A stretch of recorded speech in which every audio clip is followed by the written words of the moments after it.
Sex tourism is defined by the United Nations as trips organized from within the tourism sector or from outside the sector by using its structures and networks with the primary purpose of creating a commercial sexual relationship between the tourist and the residents at this destination.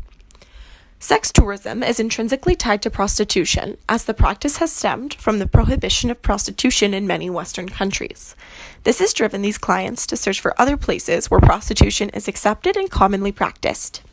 Some of the key issues with sex tourism revolve around the exploitation of women, minors, and human trafficking. Though sex tourism is primarily assumed to be for men, there are many places where it is commonly practiced by women engaging in sexual relationships with local men. Some of these places include Jamaica and Kenya. From a contextual basis, sex tourism is travel for the sake of sexual activity, particularly with prostitutes. And because sex tourism is a transnational issue, it must be addressed beyond the domestic level. Rational choice theory looks at sex tourism because it can generate income for both the country and the individual working in the field. Someone have risked prostitution because they are able to earn better living and provide education for their children. This is largely because earnings from prostitution are often more than alternative employment opportunities open to women with low to mid-level education in many developed countries.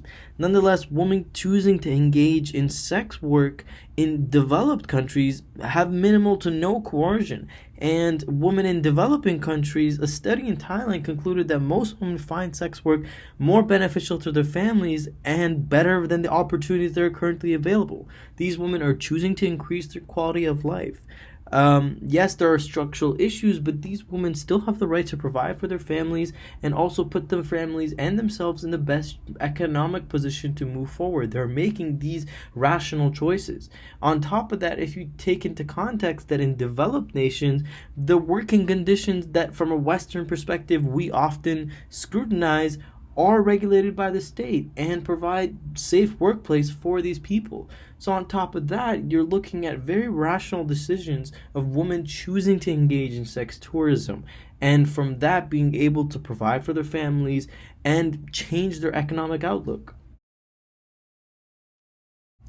This last argument looks at sex tourism as development strategy and it kind of views it from the perspective of the state.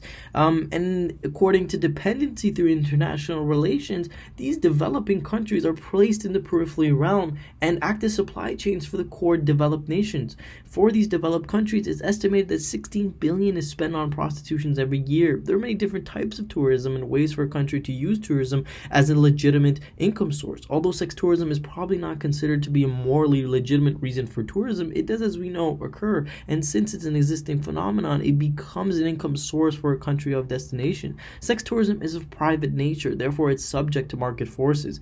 However, states are very much involved in the business of sex tourism and allocate those resources into other segments. For example, a Thai university estimated that the sex tourism sector is also worth $25 billion and 12% of the country's GDP.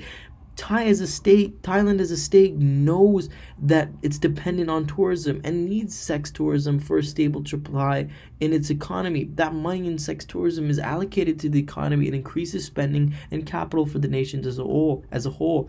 These developing countries also use sex tourism to dictate international politics on their own terms.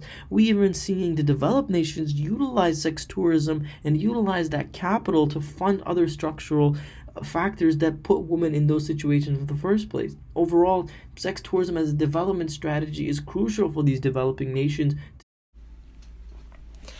Many arguments against sex tourism are rooted in pragmatism, claiming that women should be empowered by prostitution and that they have the right to engage in the practice ignores many of the intersectional issues regarding prostitution. It disregards power, privilege, and how they play into race, sex, gender, internationally and domestically. Many of these women and men do not enter sex tourism because they truly wish to. Often they are forced into the sex industry due to unfavorable circumstances that are exacerbated by factors like race, ethnicity, and gender. Child sex tourism is another unfortunate product of prostitution and sex tourism. Child prostitution is illegal in most countries as well as internationally. However, the practice still happens all over the world. Child sex tourism is when someone travels for the purpose of having sex with a child who is under the age of consent. This is known to be practiced in Mexico, Thailand, Cambodia, India, and Brazil. Illegal prostitution exacerbates this issue, as the market is unregulated and therefore it is easier for children to operate in the market without alerting law enforcement because there is no regulation or mechanisms to detect this. However, this practice still occurs in many countries where prostitution is legal. Sex tourism is commonly encouraged in Thailand, a developing country in Southeast Asia. The tourist sector in Thailand sees sex tourism as a way to bring in wealthy individuals with greater amounts of disposable income into the country to stimulate their economy. A study by a Thai university estimated the sex sector in Thailand makes about $25 billion a year, or 12% of the country's gross domestic product. Prostitution is also practiced by the locals, as some 4.6 Thai men use an estimated 700,000 prostitutes annually. In Thai culture, taking a prostitute is also often seen as an alternative to taking a mistress and is widely encouraged and accepted socially. Sex tourism in Thailand also has a darker side. Families in poor rural areas commonly sell their children to human traffickers, who take the children to large cities in order to perform sex work. Families are often aware of the situation they are putting their children in, but still value the increased financial return for the rest of the family. Some have estimated that up to a third of sex workers in Thailand are minors and children. In the developed nations case, we look at Netherlands. Legal prostitution is one of the most famous things in the Netherlands. It is fully legal there, hence why sex tourism is also quite important and why very profitable business in the Netherlands. In 2010, it's estimated that sexual transactions were estimated to be around worth $100 million US. Sex workers have the same rights, protections, obligations as any sex worker in the Netherlands. Since 2011, they even pay taxes on their earnings. So in the developed nations case, if sex tourism is regulated by the states, working with the suppliers, their needs, and it becomes a workforce with tax for state prosperity and safe working rights and income for sex workers, thus growing tourism in the nation and providing better opportunity with women who enjoy their work and income. Though there is no present international consensus on whether sex tourism should be legal, prostitution is regarded as the oldest profession for a reason. It will arise wherever there is a demand for it. Anthropologists have noted that prostitution has been practiced in almost every culture for millions of years. Jamaican anthropologist Fernando Enriquez identified the two main detriments of a society's attitude towards prostitution: religion and marriage agreements.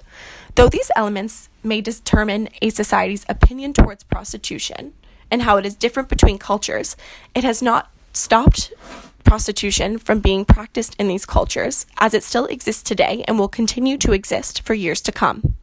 We believe that countries should legalize prostitution and sex tourism to be able to regulate and revitalize the profession so that it is safe for all and free from the exploitation of women and children.